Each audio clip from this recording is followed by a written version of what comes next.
وہ سب یہ بتائیں ساس بہو کو قابو کر لے ہے تو مشکل بات ہے, اور بہو یا پھر اپنی ساس کو قابو کر لے, اس کا بھی کوئی تفویض ہوتا ہے یا یہ کوئی پریکٹیکل لائف کی باتیں ہیں؟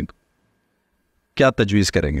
دیکھیے آصف بھائی, ساس بہو, بیٹا ماں, بیوی خاوند, یہ رشتے جو ہے نا, یہ تعویذوں سے قابو آنے والے رشتے نہیں ہیں. ان کے لیے تدبیر, عزت, احترام, احساس, ہمدردی کا اتحاد برتنا پڑتا ہے. وہ ہے ہی کوئی, ہر اپنے اپنے فرائض کو ادا کرنا پڑتا ہے.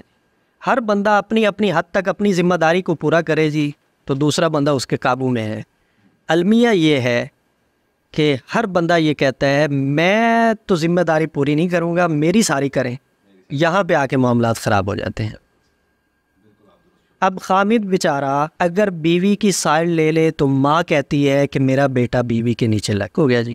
اب اسی ماں کی بیٹی, اس کا خامد جو اس کا داماد ہے, وہ اپنی بیٹی کی بات مانے, اس کے نیچے لگ جائے تو کہتے ہیں جی بہت اچھا ہے میرا داماد.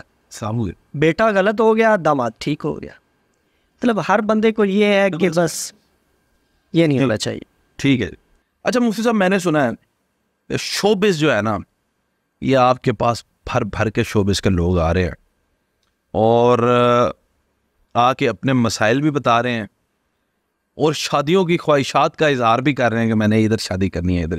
یہ ذرا شوبز کی جو شان و شوکت ہے, عالی شان زندگی ہے, اس کی تھوڑی حقیقت بتائیں. یہ لوگ کیا کر رہے ہیں پس پردہ؟ آصف بھائی, یہ جو نظر آ رہی ہے نا شان و شوکت, ہاں جی, اس شان و شوکت کے پیچھے بڑے بھیانک چہرے ہیں. انسان جب سنتا دیکھتا ہے نا جی, تب اس کو پتہ چلتا ہے کہ کیا ہے. شادیوں کے خواہش مند بھی ہوتے ہیں, اچھے لوگ برے لوگ ہر شعبے میں ہی ہوتے ہیں, ہر محکمے میں ہی ہوتے ہیں, ہر جگہ پہ ہی ہوتے ہیں جی. لیکن زیادہ تر جو ہے نا یہ عملیات کی آڑ میں اس طرح کے لوگ غلط کرتے اور کرواتے ہیں. دیکھیں, لوگ ہم سے رابطہ کرتے ہیں کہ جی ہمارا یہ کام کر دیں, ہمارا یہ کام کر دیں, ہمارا یہ کام کر دیں. آپ کو بڑے اچھے سے اندازہ ہوا ہوگا کہ کتنے لوگوں نے آپ سے رابطہ کیا کہ جی ہمیں نمبر دے دیں. صبح دوپہر شام اتنے فون, اتنے میسیج, اتنے کالز آتی ہیں, لیتے ہیں, مسائل ان کے حل کرتے ہیں. بہت سارے لوگوں کا کہتے ہیں جی ٹائم نہیں ہے آپ رہنے دیں, لیکن جب لوگ مجبور کرتے ہیں پھر ان کے کام پکڑتے ہیں اور کرتے ہیں. مجھے ابھی میری آڈینس جو سننا چاہ رہی ہے نا, دیکھنا چاہے عوام پاکستان کی, وہ شوبز کی کسی ہستی کا بتائیں نا, انہوں نے کیا واقعہ آپ سے شیئر کیا ہے, کیا کام کروایا ہے؟ بہت سارے ہیں. ابھی میں آج صبح کی بات ہے, یہ میں اللہ کو حاضر ناظر جان کے کہہ رہا ہوں کہ خاتون آئی تھی کہ فلاں کی طلاق کروا دیں اور میں نے اس جگہ پہ شادی کرنی. اچھا, شادی شدہ کی طلاق کروائے, اس مرد سے شادی کرنی ہے؟ مرد کی اس کی بیوی سے طلاق کروائیں, میں نے اس کے ساتھ شادی کرنی. شادی کرنے میں اگر میرے کسی تعاون کی ضرورت ہے تو میں حاضر ہوں, لیکن جہاں تک طلاق کی بات ہے نا تو میں نہیں کروں. اور یہ بناوٹی بات نہیں ہے, واللہ میں قسم اٹھا کے یہ کہہ رہا ہوں کہ میں نے ان کو اپنے پاس سے اٹھا دیا تھا یہ کہہ کر کہ میں ان کے درمیان طلاق نہیں کرواؤں گا. آپ نے شادی کرنی ہے تو میری ضرورت ہے تو میں آپ کے ساتھ تعاون کروں. کیا وجہ آپ شادی کریں گے؟ نہیں, ہاں, ان کے ساتھ مطلب اگر وہ شادی نہیں کرتے, کوئی عملیات کی ضرورت ہے, کوئی تعویذات کی ضرورت ہے, کوئی وظیفے کی, اس سے شادی ہو جاتی ہے؟ ہو جاتی. آپ نے کرنی ہے تو میں بتا دیتا ہوں. میں آلریڈی شادی شدہ ہوں, یعنی ایک اور اگر میں نے کرنی ہے, ہاں, تعویذ تو آپ مجھے دے دیں گے, اس سے شادی بھی میری ہو جائے گی. پہلی نے جڑا میں نے کٹنا ہے وہ بچن کا بھی کوئی تعویذ ہے؟ کوئی بات نہیں, اگر شادی والی سنت پوری کرتے ہوئے تھوڑی سی مار کھا لی جائے تو کیا آ رہا ہے. تھوڑی طرح ٹوپی پاڑی پہنی ہے, آواز اڑ جانے نا جڑے, تاکہ لوگ دیکھ کرتے ہیں. مفتی صاحب یہ بتائیں, تعویذات ہوتے ہیں, جادو ٹونا لوگ کرتے ہیں نا, تو ان کے بعد بعض اوقات بقایا جات کچھ مل جاتے ہیں یا کوئی چیز مل جاتی ہے, کاغذ ملتے ہیں, ان میں کچھ نہ کچھ پنا ہوتا ہے, تصویریں یا کوئی ایسی چیز تعویذ مل جاتے ہیں, تو لوگ اس کو لے کے کنفیوز ہوتے ہیں نا, آپ اس کو کیا کریں. کچھ کہتے ہیں پانی میں بہا دے, کوئی کہتے ہیں جلا دے. صحیح طریقہ کیا ہے اگر کوئی چیز ایسی ملے جو جادو سے منسلک ہے, تو اس کے ساتھ کیا کرنا چاہیے؟ جادو, تعویذات, عملیات کی اگر کوئی چیز مل جائے تو اس کے ضائع کرنے کی ترتیب یہ ہے کہ سب سے پہلے اس کو کھولا جائے, اور کھولنے سے پہلے آیت الکرسی پڑھ کے اپنے اوپر لازمی طور پہ دم کر ٹھیک ہے. پڑھنے کے بعد اس کو دیکھا جائے کہ اس کے اوپر کیا ہے. ٹھیک ہے, اگر تو اس کے اوپر قرآنی آیات لکھی ہوئی ہیں تو کسی برتن میں پانی لیں, اس تعویذ کو اس کے اندر رکھ دیں, 2-4 گھنٹے پڑا رہے گا تو وہ سیاہی جو ہے وہ اتر جائے گی, وہ سیاہی اتر جائے گی اور کاغذ خالی ہو جائے گا, تھوڑے بہت نشان رہ جائیں گے. پھر اس کاغذ کے چھوٹے چھوٹے ٹکڑے کر دیے جائیں, اور ٹکڑے کرنے کے بعد اس کو جلایا بھی جا سکتا ہے. اور اگر پتلا وغیرہ بنا ہو, گریں وغیرہ لگائی ہوں, تو پھر ان گروں کو کھولنا ضروری ہے. حضور علیہ الصلوۃ والسلام پہ جب جادو ہوا تھا تو سر کے بال کنگھی کے اندر گریں لگائی گئی تھی, اور آخری جو 2 صورتیں ہیں ان کی 11 آیتیں ہیں, 11 ہی گریں تھی, ایک ایک آیت پڑھ کے اس گرہ کو کھولتے گئے تھے اور جادو ختم ہوتا گیا تھا. اگر گروں والا جادو ہے تو وہ گریں کھلیں گی تو پھر وہ اس کا اثر بھی ختم ہوگا اور جادو بھی ختم. بالکل ٹھیک ہو. پانی میں بہا سکتے ہیں انہیں؟ پانی میں بہا سکتے, زمین کے اندر نہیں, اس پانی کو مطلب اس طرح ہے کہ نہیں, اس طرح زمین میں نہیں, اسی پورے نقش کو اسی حالت میں نہ تو جلا سکتے ہیں, نہ اس کو دفن کر سکتے ہیں, اور نہ ہی اس کو پانی میں بہا سکتے ہیں. اس کا اثر تب ختم ہوگا جب اس کی حالت کو تبدیل کریں, کھولیں گے اس کو, مطلب ٹکڑے ٹکڑے کریں گے, اس کی لکھائی کو پانی کے اندر گھول دیں گے, کاغذ سے ختم کر دیں گے. پھر اس کی بہت شکریہ, یہ بہت قیمتی بات آپ نے بتائی ہے لوگوں کے سمجھنے کے لیے. تھینک یو سو مچ. یہ بڑا اہم سوال ہے, جادو کن لوگوں پر جلدی اور آسانی سے ہو جاتا ہے, اور کون ایسے لوگ ہیں جن پر جو مرضی آ جائے مائی کا لال جادو نہیں کر سکتے؟ دیکھیں آصف بھائی, جادو کن لوگوں پر جلدی اور آسانی سے ہو جاتا ہے؟ جادو ایک گندگی ہے, اور گندگی کو متاثر جلدی جو کرتی ہے نا چیز, گندگی ہی کرتی. اگر بندہ خود ناپاک ہے, دیکھیں حدیث پاک میں جو کہا گیا ہے نا کہ صفائی نصف ایمان ہے, یہ صفائی وہ نہیں ہے کہ جھاڑو دینا جو ہے نصف ایمان ہے. اس سے مراد روحانی صفائی بھی ہے, جسمانی صفائی بھی ہے, ایمانی صفائی بھی ہے, قلبی صفائی بھی ہے. یہ ساری صفائیاں اس کے اندر ہیں. مطلب روحانی طور پہ اپنے آپ کو صاف رکھنا اس گندگی سے بچنے کے لیے یہ بہت ضروری ہے. یہ تو جو لوگ خانہ کعبہ جاتے ہیں ان کو پتہ ہے اللہ کو صفائی کتنی پسند ہے. لاکھوں کی تعداد میں لوگ ہیں لیکن آپ کو مٹی کا ذرا نہیں. جی جی, ایسے جی. تو گندگی, جب جادو گندگی ہے, جب گندگی پھینکی جاتی ہے نا جی, اب بندہ اس سے خود متاثر ہوا ہے یا اس کے ذریعے اس کے گھر والے گندگی کی لپیٹ میں آئے ہیں, تو اب اس کے لیے علاج کروانا بہت ضروری ہے.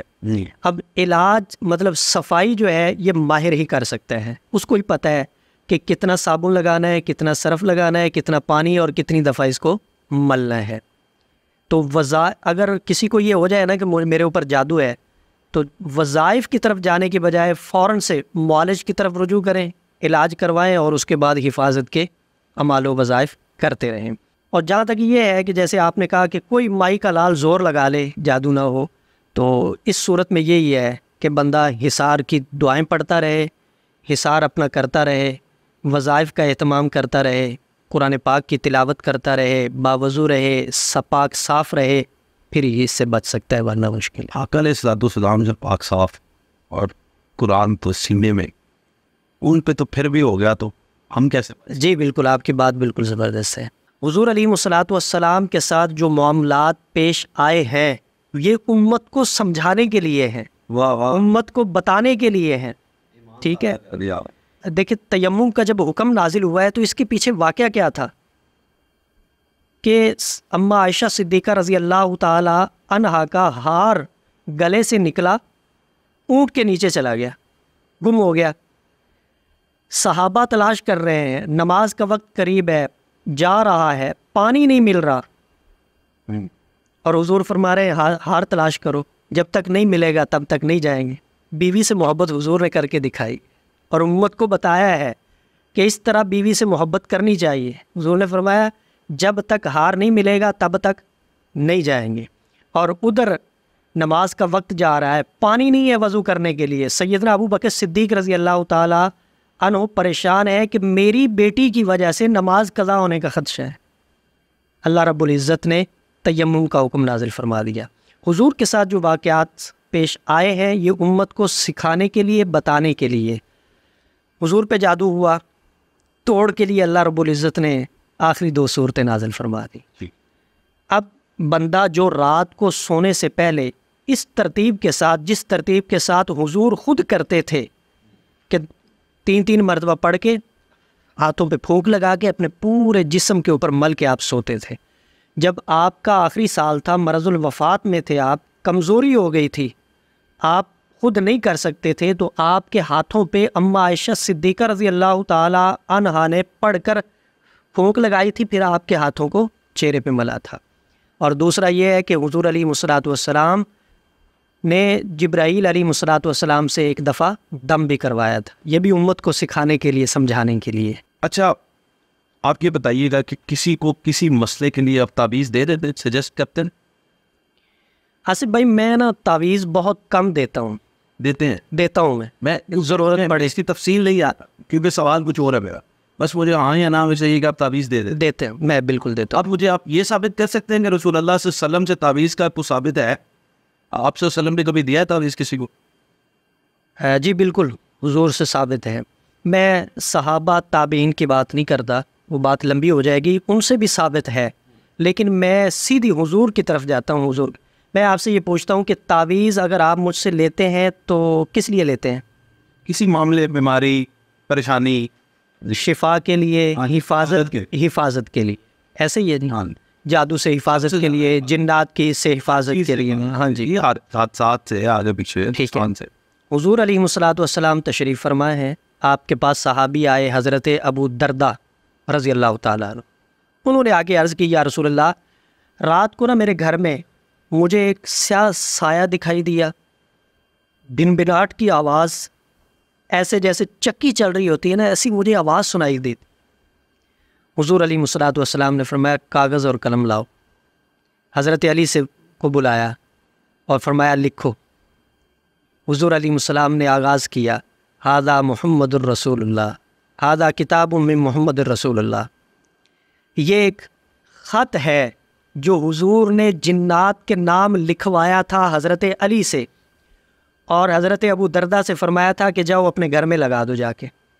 حضرت ابو درداء نے لگایا تھا اور فرماتے ہیں جب سے میں نے یہ لگایا ہے میرے گھر سے کوئی آواز نہیں آ رہی، کوئی شرارت نہیں ہو رہی. اور حضور علیہ الصلوۃ والسلام نے بتایا تھا کہ وہ جنات تھے جو آپ کو سائے کی شکل میں نظر آ رہے تھے اور جن کی آوازیں آپ کو سنائی دے رہی تھی. اور ایک جگہ میں نے یہ پڑھا ہے کہ وہ جنات حضرت ابو درداء سے مخاطب بھی ہوئے تھے. انہوں نے یہ کہا تھا کہ آپ اس تعویذ کو نکال دیں، ہم یہاں رہیں گے، آپ کو تنگ نہیں کریں گے، پریشان نہیں کریں گے. حضرت ابو درداء نے فرمایا کہ نہیں، حضور نے دیا ہے، میں اس کو گھر سے نہیں نکالوں گا، تمہیں ہی یہاں سے نکلنا پڑے گا. ٹھیک ہے. دم اور تعویذ میں کیا فرق ہوتا ہے؟ کہتے ہیں دم کر دیا، تعویذ دے دیا، تو ان میں فرق کیا ہے؟ دیکھیں دم اور تعویذ میں یہی فرق ہے جو کلام اور کتاب میں فرق ہے. یہ جو ہم بول رہے ہیں یہ کلام ہے، اور اس کلام کو جب ہم لکھیں گے تو یہ کتاب بن جائے گی. جو ہم قرآنی آیات پڑھتے ہیں وہ دم ہے، ان کو جب لکھتے ہیں تو وہ تعویذ. مادیت کس سے زیادہ؟ دونوں کی اپنی اپنی جگہ ہے. تو قرآن ہے نا، جب دم سے شفا ہو رہی ہے تو تعویذ سے بھی شفا ہو. تو پھر تعویذ اگر ایک بندے نے لے لیا قرآنی آیات اس پہ لکھے ہیں، اس سے پہن لیے، ہر وقت انسان پاک حالت میں بھی نہیں رہ سکتا، کبھی بھول بھی جاتا ہے، کبھی سو بھی جاتا ہے، تو آپ سمجھتے ہیں مناسب ہے تعویذ پہننا؟ جی قرآنی آیات کا تعویذ پہننا مناسب ہے اس اعتبار میں کہ وہ محفوظ ہوتا ہے، بندہ ہوتا ہے، اوپن نہیں ہوتا ہے. ویسے تو ہمارے سینے میں بھی قرآن ہے، پھر تو ہمارے لیے بھی وہی حکم ہے جو آپ تعویذ کے اوپر لگانا چاہ رہے ہیں. نہیں، انسان کو تو پاک صاف رہنا ہی چاہیے نا. لیکن نہیں، پاک صاف تو بندہ رہتا ہی ہے جی، پاک صاف تو رہتا ہی ہے. ایک چیز کسی چیز میں بند ہو گئی نا، مثال کے طور پہ چمڑے پہ بند ہو گئی ہے، ایک اوپن چیز ہے ایک بند چیز ہے، دونوں کا ایک حکم ایک جیسا تو نہیں ہے، اس کے لیے مختلف ہے. جی جی ٹھیک. مفتی صاحب کچھ لوگ ہوتے ہیں ان کے ساتھ ایک مسئلہ پیش آتا ہے کہ ٹھیک ٹھاک بندہ ہے، گفتار کا غازی ہے، ہمارے جیسا بندہ کہہ لیں، میڈیا میں بات کرنے والا، جس کی بات چیت لوگ سنتے ہیں، انفلوئنس رکھتا ہے. اچانک محسوس کرتا ہے کہ لکنت آ گئی ہے زبان میں، پھر محسوس کرتا ہے کہ زبان مڑنے لگ گئی ہے، کوئی بات نہیں کہہ پاتا، تکلیف محسوس کرتا ہے، یا زیادہ بول لے تو زبان پہ چھالے نکل آئے، یعنی اس کے کام کو متاثر کرنے والی حرکات و سکنات اس کے ساتھ پیش ہونا شروع ہو جاتی ہیں. اسے کس چیز کی فکر کرنی چاہیے؟ اسے اپنا روحانی علاج کرنے کے، بالکل روحانی معالج کے پاس جا کے اپنی تشخیص کروانی چاہیے، اگر روحانی مسئلہ ہو تو اسے فوراً علاج کروانا چاہیے. چانسز ہے بہت زیادہ. سر آج کل تو اللہ معاف کرے، جادو کے بھی سٹیپ ہوتے ہیں نا، اس کا لاسٹ جو سٹیپ ہوتا ہے نا جی، وہ یہ ہوتا ہے کہ بندے کو کینسر ہو جاتا ہے اور کوئی دوائی اثر نہیں کر رہی ہوتی. دوائی کیوں نہیں اثر کرتی؟ اس وجہ سے کہ جادو ہے. جب جادو ختم ہوگا دوائی اثر کرے گی، بندہ صحت یاب ہو جائے. تو اس طرح کے جو جہاں پہ بندہ علاج کروا رہا ہو اور دوائی اسے فائدہ نہ دے رہی ہو تو اسے فوراً اپنا روحانی علاج. ایسا کوئی بندہ جس کو اس وقت کینسر ہو چکا ہے، اگر وہ ویڈیو کال پہ آپ سے بات کرے، آپ تشخیص کر لیں گے؟ نام سے بھی ہو جائے. Very good. اللہ کریم آپ کو اجر دے. آپ you are doing really great job. یہ بڑی بات ہے کہ ایسے لوگ جن کو جن کی کوئی نہیں سنتا. یہ میرے پاس نا ایک پچھلے ہفتے کیس آیا تھا، ان کو خود یہ پتہ تھا کہ ہمارے اوپر ہے، چونکہ کافی پھر چکے تھے، سارے پورا گھر ہی اس میں ملوث تھا. انہوں نے کہا جی ہمارے ایک بھائی کا انتقال ہو گیا ہے، دوسرا بھائی ہمارا بستر پہ ہے، ڈاکٹروں نے جواب دے دیا ہے کینسر ہے، آپ ہماری کوئی مدد کر سکتے ہیں، توڑ کر سکتے ہیں؟ میں نے کہا جی بالکل کر سکتے ہیں. پنڈی کے تھے، میں نے توڑ کیا. خدا قسم انہوں نے مجھے نا میسج لکھا تھا جواب میں، انہوں نے کہا جی ہم نے رپورٹ کروائی ہے، ہماری ایک رپورٹ ٹھیک ہو گئی ہے جو پہلے ٹھیک نہیں تھی، آپ ساتھ دیں گے تو انشاءاللہ اللہ سے دے دیں. مفتی صاحب کچھ لوگ جو ہوتے ہیں زیادہ پڑھ لینے کی وجہ سے یا زیادہ کہہ لیں کسی کیفیت میں رہنے کی وجہ سے، میں نے دیکھا ہے ایسے معاملات کا شکار ہو جاتے ہیں، وہ دعوے کرنا شروع کر دیتے ہیں. یعنی مجھے کچھ دن پہلے ایک حضرت صاحب ملے، وہ مجھے کہتے ہیں میں مجدد زماں ہوں. میں نے کہا اچھا میرے کو معاف کرو نا. یعنی اس طرح کے عجیب و غریب باتیں کرنا شروع کر دیتے ہیں، یا پھر اسلام مخالف باتیں بھی بعض اوقات کرنا شروع کر دیتے ہیں. ان کے ساتھ ذہنی نفسیاتی مسئلہ ہوتا ہے یا کوئی یہ جنات کا کردار ہو سکتا ہے؟ دونوں صورتیں ہو سکتی ہیں، لیکن زیادہ جو چانسز ہیں وہ نفسیاتی مسئلہ، ذہنی مریض ہو جاتے ہیں پڑھ پڑھ کے نا. ہاں، خود کو بڑی ہی اعلیٰ چیز سمجھنے لگ جاتے ہیں.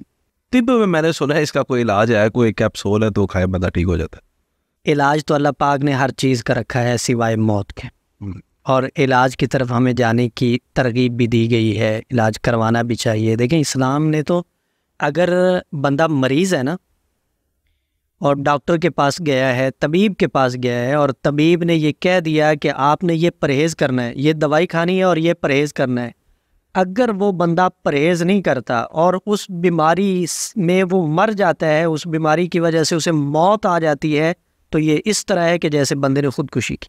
اوئے اوئے. علاج اور پرہیز بالکل ٹھیک.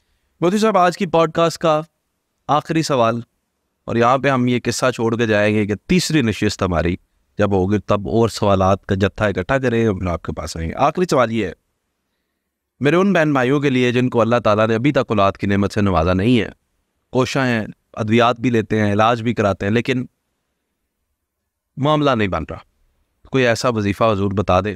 اچھا بعض اوقات ان کے حمل ہو بھی جاتا ہے لیکن بچے ضائع ہو جاتے ہیں یا کوئی ایسا معاملہ ہو جاتا ہے، آپ پلیز کوئی ایسا وظیفہ بتا دیں کہ میرے بے اولاد بہن بھائیوں کو اللہ کریم اولاد کی نعمت سے نوازے، اللہ سب کو اولاد دے. کوئی ایسا وظیفہ بتا. میں تھوڑا سا آپ کا ٹائم لوں گا یہاں پہ، میں چونکہ بات کو کھولوں گا. ٹھیک ہے. یہ بڑا آزمودہ عمل ہے اور میں نے جس کے لیے بھی کیا ہے اللہ نے اس کے لیے فضل فرمایا ہے. بہت کم لوگ ہیں جو محروم رہے ہیں، ورنہ اللہ نے سب کو عطا فرمایا ہے، چونکہ سب چیز اللہ کے قبضہ قدرت میں ہے. ہم عمل کر سکتے ہیں، اس میں اثر نہیں ڈال سکتے، لیکن اپنی کوشش جاری رکھنی چاہیے. بہت سارے لوگوں کو اللہ نے فائدہ دیا ہے، ان کی گود کو بھرا ہے اس عمل سے.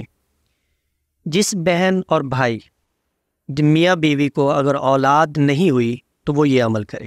ایک انار لینا ہے، بڑے والا جو لال انار ہوتا ہے، 1 پاؤ کشمش، 1 پاؤ بھنے ہوئے چنے اور 21 چھہارے، یہ 4 چیزیں لے لینی ہے. انار کو چھری سے اوپر سے تھوڑا سا کاٹنا ہے پھر اس کے 4 ٹکڑے کرنے ہیں، 4 حصے. اس طرح اس کو کرنا ہے جیسے گلاب کا پھول ہوتا ہے، اوپر سے کھلا ہوتا اور نیچے سے نہیں ٹوٹا ہوتا. اسی طرح انار اوپر سے کھلا ہو، نیچے سے ٹوٹا نہ ہو، اس کو سامنے رکھ لینا ہے. کشمش اور بھنے ہوئے چنے بھی سامنے رکھ لینے ہیں، اور 21 چھوہارے بھی سامنے رکھ لیں. خود کر لیں، کسی سے کروا دیں. سورہ یاسین کی تلاوت شروع کر دیں. پہلی مبین پہ پہنچنا ہے، پھونک لگانی ہے ان چیزوں پہ بھی، اپنے آپ پہ بھی، میاں بیوی مطلب دونوں پہ. پھر سورت کو نئے سرے سے شروع کرنا ہے دوسری مبین پہ. سورہ یاسین کو 1 مرتبہ 7 مبینوں کے ساتھ پڑھنا ہے. پڑھنے کے بعد انار کے 2 حصے خامد کھائے گا، 2 حصے بیوی کھائے گی. کشمش اور چنے ان کو مکس کر کے چھوٹے معصوم بچوں میں تقسیم کر دینے ہیں. پیچھے رہ جائیں گے چھوہارے. 7 7 7 3 ماہ میں تقسیم کر لینے ہیں. 7 چھوہارے 1 ماہ میں کھانے ہیں. اگر امید نہ ہو تو اگلے ماہ 7 اور کھا لینے ہیں. اگر امید ہو جائے تو اگلے ماہ دوسرے 7 نہیں کھانے. کھانے کی ترتیب یہ ہوگی کہ آدھا انار خامد نے کھایا، آدھا بیوی نے کھایا. اسی طرح آدھا چھوہارا خامد کھائے گا، آدھا چھوہارا بیوی کھائے گی. اور جس دن انار اور چھوہارا کھانا ہے اس دن ملاپ لازمی طور پہ کرنا ہے. اللہ پہلے مہینے کے اندر ہی فضل فرماتے ہیں اور اولاد ہو جاتی. ماشاء اللہ. اللہ کریم بے اولاد لوگوں تک یہ پہنچائے، اور اللہ کرے کہ جی. ایک اور عمل ہے اس کا. 2 نام ہیں، ایک اللہ کا ذاتی نام ہے اور ایک اللہ کا صفاتی نام ہے. اللہ الرحمن، دونوں نام لکھنے ہیں. لکھنے کی ترتیب یہ ہوگی کہ کاغذ کے اوپر الگ الگ حرف لکھنا ہے. ایک کاغذ کے اوپر لکھا اللہ، پھر لام، پھر لام، پھر ہا، پھر الف لام را ہا میم نون. یعنی ان 2 لفظوں کے 2 ناموں کے الگ الگ حرف لکھنے ہیں ایک ایک کاغذ پر، اور ان کو پانی میں گھول کے عورت کو پلانا ہے جو بچے کی خواہش مند ہے. پلانے کے بعد پھر قرآن پاک کی آیت ہے جو حضرت زکریا علیہ السلام نے دعا مانگی تھی اللہ تعالیٰ سے، رب حب لی من لدنک ذریۃ طیبہ انک سمیع الدعاء. اللہ رب اس کا ورد رکھنا ہے، اللہ رب العزت اولاد عطا فرمائے. دوسرا سوال تھا آپ کا جی کہ بچے ضائع ہو جاتے ہیں. اگر کسی عورت کا حمل ضائع ہو رہا ہو، ضائع ہو جاتے ہوں بچے، تو اس کا یہ ہے کہ اس کے پاؤں کے ناخن سے لے کے سر کے بال تک اس کو حمل ہو اور اسے یہ لگ رہا ہو کہ میرا حمل ضائع ہو جائے گا، تو سر کے ناخن سے سر کے بال تک ایک دھاگا ماپنا ہے لال رنگ کا. پھر اس کے ساتھ 8 اور ماپنے ہیں. ٹوٹل ہو جائیں گے 9 دھاگے. ان 9 دھاگوں کے اوپر سورہ والطارق کو پڑھنا ہے 11 مرتبہ. ایک مرتبہ پڑھنا ہے، گرہ لگا دینی ہے. دوسری مرتبہ پڑھنا ہے، گرہ لگا دینی ہے. تیسری مرتبہ پڑھنا ہے، گرہ لگا دینی ہے. 11 گرے لگا کے اس کو عورت کی کمر میں باندھ دینا ہے. بچہ پیدا ہوگا، جیسے ہی بچہ پیدا ہوگا اس کو اتار کے بچے کے گلے میں ڈال دینا ہے. بچہ نہ تو حمل ضائع ہوگا اور نہ بچہ پیدا ہونے کے بعد. اکثر بچے یہ ہوتے ہیں کہ پیدا ہونے کے بعد سوکھنا شروع ہو جاتے ہیں، پھر وہ مر جاتے ہیں. بچہ سوکھے گا بھی نہیں اور بچہ مرے گا بھی نہیں. اللہ اس کی حفاظت فرمائیں گے. مفتی صاحب، میرا اللہ تو جسے چاہے بیٹے دے، جسے چاہے بیٹیاں دے، جسے چاہے کچھ بھی نہ دے، لیکن جس کی 5 بیٹیاں ہیں، 6 بیٹیاں ہیں، وہ دعا کرتے ہیں اللہ ایک بیٹا دے دے. یا جس کے 4 بیٹے ہیں وہ دعا کرتا ہے اللہ ایک بیٹی دے دے. خواہش کی اولاد لینے کے لیے کوئی وظیفہ ہے؟ جی بالکل وظائف ہیں. اللہ کی طرف رجوع کیا جائے، اللہ سے مانگا جائے. سب سے پہلے یہ نیت کی جائے کہ اللہ مجھے اس حمل سے بیٹا دے گا تو میں اس کا نام محمد رکھوں گا. ارے واہ، سبحان اللہ. اچھا، اللہ بیٹا دے، محمد رکھوں گا. محمد رکھوں گا. دوسرا ایک چھوٹا سا عمل ہے، خامد بھی کر سکتا ہے، بیوی خود بھی کر سکتی ہے. پیٹ سے کپڑا اٹھا کے ناف کے تھوڑا سا اوپر انگلی کے ساتھ لکھنا ہے یا متینو، یا متینو. مرد اپنی بیوی کے لکھ سکتا ہے، بیوی کے لکھنا ہے ٹھیک. حمل ہونے کے بعد، یعنی 2 ماہ سے پہلے. یہ 11 دن کا عمل ہے. یا متینو لکھنا ہے، نون کو تھوڑا بڑا کر کے لکھنا ہے، اس نون کے اندر لکھنا ہے محمد. 11 دن یہ کرنا ہے. اللہ پاک اس کی برکت سے بیٹا عطا فرمائے. اور دوسرا جتنے مرضی بیٹے لے. ہاں اللہ کے فضل و کرم سے. اور اگر کوئی تعویذ لینا چاہتا ہے نا تو تعویذ یہ ہے کہ قرآن پاک کھول لیں، صاف کاغذ لے لیں، سورہ یوسف کو لکھنا شروع کر دیں، چھوٹی چھوٹی لکھیں کر کے پوری سورہ یوسف لکھ کے تعویذ بنا کے حاملہ عورت کے گلے میں ڈال دیں. اللہ کے فضل و کرم سے بیٹا ہوگا، آزمودہ ہے. کہہ رہے واہ مفتی صاحب، یہ تو آپ نے نا ایسی امید جگا دی ہے لوگوں کے لیے کہ اللہ کریم آپ کو اس کا اجر دے، اور اللہ کریم خواہش کی اولاد بھی دے، اور اللہ کریم جو ہے وہ سب کو اولاد دے، کیونکہ اولاد ایک ایسی نعمت ہے جس سے کسی کو محروم نہیں رہنا چاہیے. سنیے، اولاد نہیں ہوتی تو بندہ خواہش کرتا ہے کہ اللہ دے دے، بیٹا دے دے یا بیٹی دے دے. جب پہلی بیٹی ہو تو پھر بندہ کہتا ہے کہ بیٹا ہو. میرے ساتھ یہ اللہ نے مجھے بیٹی دی، پہلے میری دعا ہوتی تھی کہ اللہ مجھے دے دے، بس بیٹی دے دے چاہے بیٹا دے دے، دونوں تیری نعمتیں ہیں، قبول ہے. بیٹی ہوئی، نام عائشہ رکھا، تو پھر خواہش پیدا ہوئی کہ اللہ پاک بیٹا دے. پھر یہ 2 تعویذ بھی لکھا تھا سورہ یوسف والا، اور یا متینو والا عمل بھی کیا تھا، اللہ سے مانگا بھی تھا. اللہ نے بیٹا دیا، نام رکھا محمد اکراش، صحابی کا نام ہے. اچھا پہلا نام محمد ہونا چاہیے، آگے کچھ بھی رکھ سکتا. بہت شکریہ مفتی صاحب، it was a great session, اور امید کرتے ہیں کہ جلد ہی نئے سوالات کے ساتھ تیسرا سیشن بھی ہم کریں گے. Thank you so much.